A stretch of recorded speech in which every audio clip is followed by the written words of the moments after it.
Hi guys, मेरा नाम है साहिल खन्ना और आज की वीडियो शुरू करते हैं। सबसे पहली न्यूज हरियाणा से है। तो भाई, हरियाणा गवर्नमेंट ने रिसेंटली एक रूल पास किया था जहां पे कोटा सिस्टम लगाया गया था।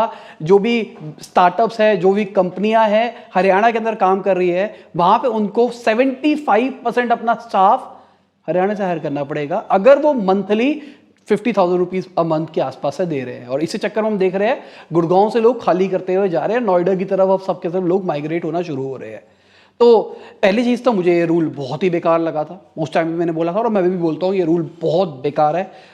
हर चीज में कोटा सिस्टम नहीं आना चाहिए। और ये भाई जनवरी से रूल अप्लाई भी हो जाएगा, आने वाली जनवरी। अगली खबर पेटीएम की है। तो उनके जो सीईओ है वो तिरुपति टेम्पल गए थे और अभी उनका आईपीओ निकला है। तो देखते हैं किस डायरेक्शन में जाता है।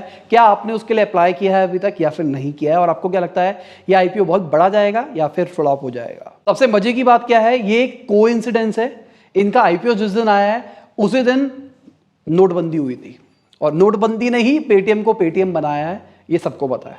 कई लोगों का कहना था उस टाइम पे कि भाई पेटीएम वालों ने पैसा खिलाया है मोदी गवर्नमेंट को ताकि वो नोटबंदी करे। ऐसे ऐसे मार्केट में अफवाहें फैली थी पर कोई लॉजिक नहीं था उसके पीछे।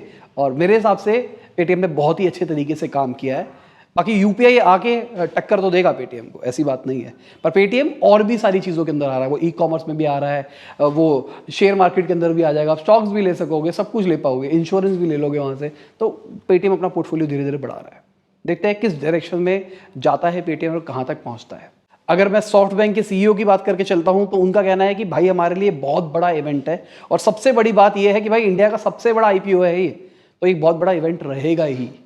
और लास्ट टाइम जब जोमेटो का आईपीओ निकला था तो आपको याद होगा कि बहुत सारे लोगों ने इनडायरेक्टली प्रमोशन किया था, स्विगी तक ने उनका प्रमोशन किया था। पेटीएम का आईपीओ निकला है तो भाई इस टाइम भी सबने इनडायरेक्ट प्रमोशन किया है उनका। तो जोमेटो ने उनके बारे में बात करी, सबने उनके बारे में बात करी, तो होपफुली अच्छा जाएगा आईपीओ। अगली खबर आप सबकी फेवरेट एलॉन मस्क की है। तो रिसेंटली उन्होंने ट्विटर के ऊपर एक बहुत बढ़िया गेम खेली लोगों के साथ में। उन्होंने पूछा कि मुझे अपने 10% शेयर्स बेचने चाहिए या फिर नहीं बेचने चाहिए, लोगों से पूछा।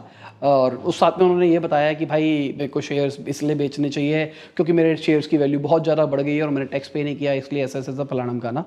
और लोगों ने वोट किया हाँ भाई बेचने चाहिए। तो पोल पूरा पूरा उस तर्क में आया।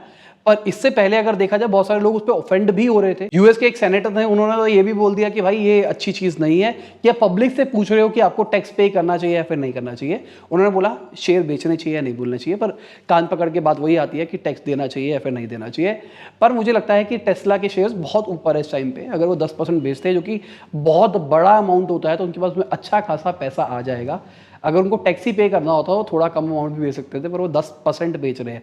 अब वो पैसा है वो बाकी जगह पे यूटिलाइज करेंगे, मुझे पर्सनली ऐसा लगता है। तो जिन सेनेटर ने एलॉन मस्क के बारे में फालतू बोला था तो एलॉन मस्क ने भी उनकी मजे ले लिया। तो ट्वीट देख लो क्या बोला उन्होंने। और आपको क्या लगता है कि ये सब कुछ सुनने के बाद में मार्केट कैसे बिहेव करी होगी टेस्ला के शेयर्स की?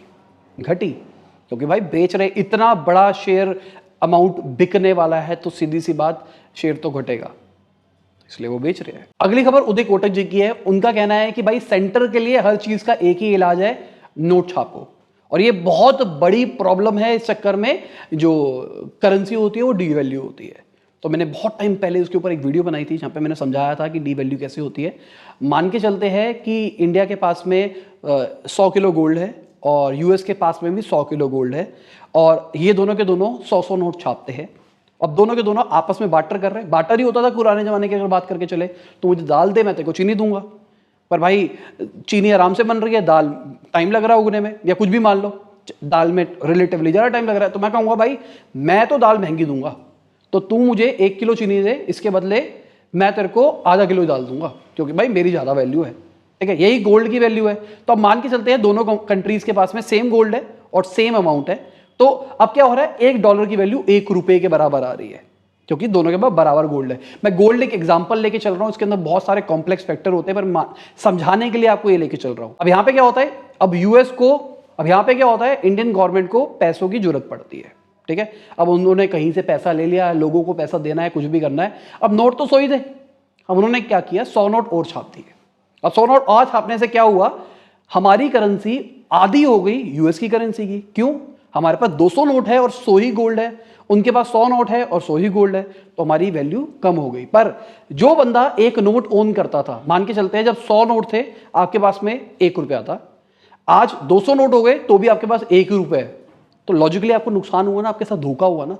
तो इस चक्कर के अगेंस्ट सबके सब लगे पड़े हैं। और जो बिटकॉइन की बातें चलती है ना, वो यही चलती है कि भाई कोई छाप नहीं सकता, एक लिमिट है, उससे ज़्यादा नहीं छपेगा। तो ये कंसेप्ट समझ में आया किसी को या फिर नहीं आया? अगर आया तो नीचे कमेंट में बताओ। और 5000 लाइक्स तो कम से कम कर दो। 10,000 बोलता हूँ, 10,000 नहीं करते, 5 तो कर दिया करो। अगली खबर कोरा की है। तो भाई कोरा का आईपीओ 2022 के अंदर आएगा।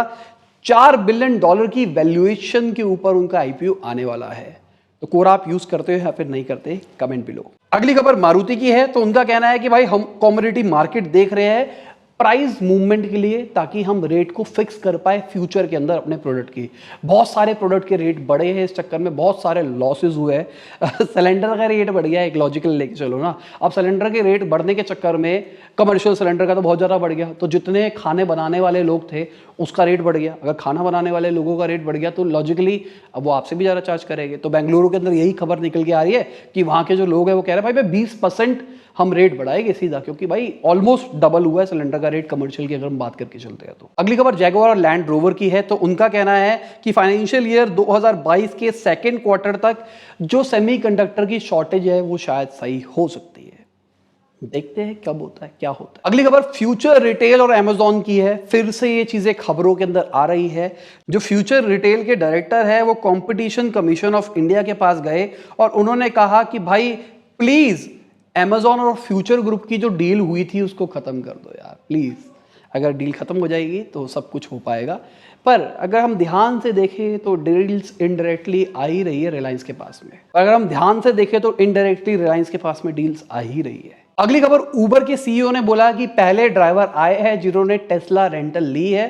तो भाई टेस्ला टैक्सी की फॉर्म में भी चलने वाली है और इससे पहले हमने देखा था हर्ट्ज ने भी इनको कॉन्ट्रैक्ट दिया था इलेक्ट्रिक गाड़ियों का। तो भाई electric cars as a taxi एक अच्छी चीज़ हो सकती है। अगर चार्ज फास्ट हो जाए ना तो बहुत बढ़िया चीज़ हो सकती है। क्योंकि यार सिंपल सी बात, 300 मेरी गाड़ी कंपनी कह रही है 419, पर मेरी गाड़ी 310 दे रही है।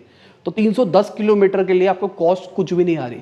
अगर हम सब्सिडी मिला लेते हैं, अगर हम दिल्ली में रहते हैं ना, हमको सब्सिडियाँ मिलती है, तो हम अगर सब्सिडी के लिए अलग सा मीटर लगवा लेते हैं, 200 यूनिट फ्री मिलती है। 200 यूनिट में हम कम से कम 4 बार तो गाड़ी चार्ज कर सकते हैं सेफली। तो 4 बार मतलब 4 इंटू में 300 मान लेते हैं, तो 1200 किलोमीटर तो मंथली हम फ्री में चला सकते हैं उस मीटर से। ऐसा बहुत सारे लोग कर रहे हैं और जो कि गलत है। तभी मैं कहता हूँ सब्सिडी का बहुत मिसयूज हो रहा है। अगली खबर इंडसइंड बैंक की है। तो भाई उनके शेयर्स घटे 12%। अभी खबरें निकल के आ रही है, विसल ब्लोअर ने भाई भांडा फोड़ा है उनका। तो उनका कहना है कि भाई ऐसा नहीं है। उन्होंने मान लिया है कि 84,000 लोन्स दिए गए थे उनकी सब्सिडरी के थ्रू बिना लोगों के कंसेंट के मई के महीने के अंदर। तो देखते हैं क्या होता है इनके साथ में। ये भी एक बुरी खबर थी, इसलिए भी घटे हो सकते हैं। अगली खबर इंडियन पायलट गिल्ड की है। तो उनका कहना है कि भाई अभी एयर इंडिया को टाटा ओवरटेक करने वाला है, तो प्लीज़ हम उम्मीद करके चलते हैं जितने पुराने ड्यूज है उसको दे दिया जाएगा, पायलट्स के पैसे मिल जाएंगे। देखते हैं क्या होता है। पर इतना सबको पता है अगर टाटा आता है तो नए लोगों को तो पूरा पैसा मिल जाया करेगा। Work with Tata, invest in Reliance, ऐसा बोला जाता था। अगली खबर इंडिया के फॉरेक्स रिजर्व की है। तो भाई वो 2 बिलियन बड़े हैं, $642 बिलियन पे पहुंच गए हैं। इंडिया की गवर्नमेंट फॉरेक्स रिजर्व बहुत ज़्यादा इकट्ठे करी जा रही है, नोट प्रिंटिंग कर रही है। गुड है, टाइम बताएगा किस डायरेक्शन में हम जा रहे हैं। और अगर हम चाइना की बात करके चलते हैं तो उनके भी फॉरेक्स रिजर्व बड़े हैं अक्टूबर के महीने के अंदर, और ये जुलाई से पहली बार राइज आया है। और आपको पता है उनकी कितने फॉरेक्स रिजर्व है? $3.21 ट्रिलियन। दुनिया के अंदर सबसे ज्यादा है और इतने सारे हैं। अगली खबर कोल इंडिया की है। तो उन्होंने प्राइस बढ़ाने का सोचा था, वो डिले हो गया है क्योंकि उनको बहुत जगह से अप्रूवल नहीं मिले। स्टार्टअप कल्चर की फायदा ये है कि अगर कुछ करना होता है तो जल्दी एग्जीक्यूट होता है क्योंकि हियरार्की कम होती है।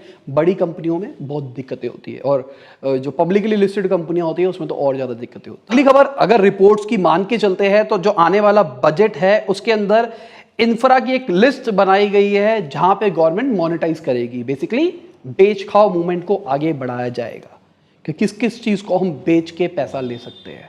पैसे की बहुत जरूरत है गवर्नमेंट को। अगली खबर, एक एक्टर है प्रसन्नजीत चैटर्जी, तो उनको भाई स्विगी का एक ऑर्डर डिलीवर नहीं हुआ, इस चक्कर में उन्होंने पीएम मोदी को, ममता बनर्जी को ट्वीट कर दिया कि भाई क्या है।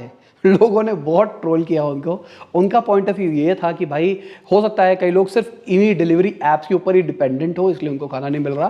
पर ठीक है, आप ट्वीट मोदी जी को क्यों कर रहे हो? हर चीज के पीछे आइदर मोदी जी है या फिर दूसरी पार्टी वाले कहते हैं नेहरू जी है। बस जो कुछ गलत हो रहा है, जो मोदी भक्त है वो बोलेंगे भाई नेहरू जी है, नेहरू ने किया है, गांधी ने किया है। या फिर जो मोदी एंटी है वो हर चीज के ऊपर, मतलब अगर उनके घर के बाहर पटाखे फट रहे, पानी नहीं आ रहा, स्टेट गवर्नमेंट की गलती भी है, तो भी वो कहेंगे भाई मोदी ने गलत किया है। बीच में रहो, समझो चीजों को, दिमाग बढ़ाओ। पापा न्यूज डाउनलोड करो, डिस्क्रिप्शन में लिंक है। अगली खबर बिजनेस न्यूज की कैटेगरी में नहीं है, पर इसको इंक्लूड करना बहुत जरूरी है क्योंकि इंडिया के अंदर इकोसिस्टम बढ़ रहा है ईवी का।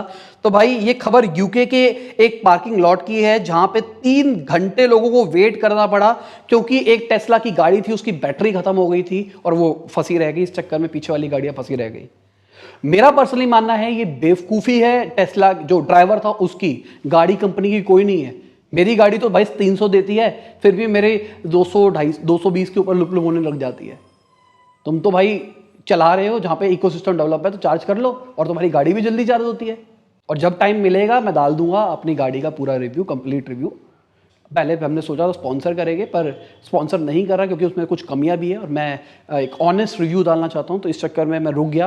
मैं कहा थोड़ी और चला लेते, थोड़ी और कमियां देख लेते, फिर इकट्ठी वीडियो बनाएंगे। अगली खबर, एक स्पेन के एंटरप्रेन्योर है, तो उनको भाई टॉर्चर किया गया रॉबर्स के थ्रू और उनके बिटकॉइन को चोरी करने की कोशिश करी गई। बेसिकली चोर उनके घर में घुसे थे और उनके लैपटॉप फोन में उनको ले गए, उनको भाई थ्रेटन किया, भाई पासवर्ड बता, तेरा बिटकॉइन चुरा लेंगे।